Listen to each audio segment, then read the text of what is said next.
ચંદ્ર પર ફરીથી માનવજાત પગ મૂકશે આ વાત હવે માત્ર કલ્પના નથી રહી, પરંતુ હકીકત તરફ આગળ વધી રહી છે.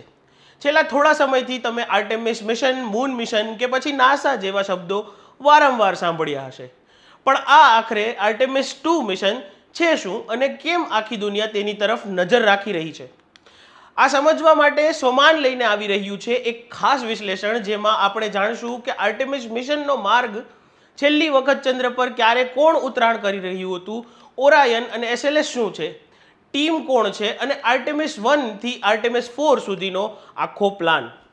તો આવો વિગતે વાત કરીએ આ અહેવાલમાં. નમસ્કાર, હું છું કુલદીપ ડોડિયા અને આપ જોઈ રહ્યા છો સોમાન.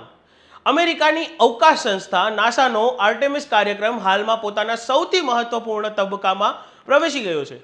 આ કાર્યક્રમનો મુખ્ય ઉદ્દેશ્ય છે ચંદ્ર પર લાંબા ગાળાનો માનવીય આધાર ઊભો કરવો, જેથી ભવિષ્યમાં મંગળ ગ્રહ સુધી માનવ યાત્રા શક્ય બની શકે.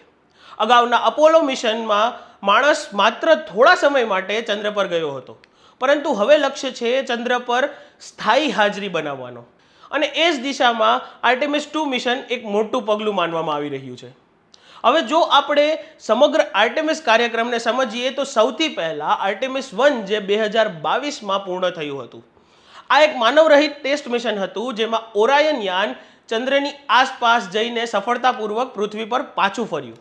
ત્યારબાદ હવે આર્ટેમિસ 2 જે પ્રથમ માનવયુક્ત મિશન છે, જેમાં 4 અવકાશ યાત્રીઓ ચંદ્રની આસપાસ પરિક્રમા કરશે. આ મિશન 1 એપ્રિલ 2026ના રોજ ફ્લોરિડાના કેનેડી સ્પેસ સેન્ટરથી લોન્ચ થયું હતું. 4 અવકાશ યાત્રીઓ commander Reed Wiseman, pilot Victor Glover, mission specialist Christina Koch અને કેનેડિયન અવકાશ યાત્રી જેરેમી હેન્સન ઓરાયન કેપ્સ્યુલની ઇન્ટિગ્રિટીમાં 10 દિવસની યાત્રા પર છે. 6 એપ્રિલની રાત્રે આ ચારેય અવકાશ યાત્રીઓએ ઇતિહાસ રચ્યો. તેઓ ચંદ્રની ડાર્ક સાઇડ, એટલે કે જે ભાગ પૃથ્વી પરથી દેખાતો નથી, તે તરફ ગયા અને ત્યાંથી પસાર થયા. આ દરમિયાન તેઓએ માનવ ઇતિહાસમાં સૌથી દૂર અંતર કવર કર્યું, જે પૃથ્વીથી લગભગ 4,06,778 કિલોમીટર દૂર છે. અગાઉનો રેકોર્ડ 1970માં અપોલો 13 મિશને પૂરો કર્યો હતો, જે 4,01,71 કિલોમીટર દૂર ગયું હતું. ખાસ વાત એ છે કે ચંદ્રની પાછળના ભાગ તરફ જતી વખતે લગભગ 40 મિનિટ માટે પૃથ્વી સાથેનો સંપર્ક તૂટી ગયો હતો, પરંતુ નિરાધારિત સમય પછી ફરી સંપર્ક સ્થાપિત થયો હતો. અવકાશયાત્રીઓએ ચંદ્રની સપાટીના અદ્ભુત દ્રશ્યો જોયા, જેમાં ઊંડા કેનાયન, વિવિધ રંગો અને સ્નો જેવા દેખાતા વિસ્તારો પણ સામેલ છે.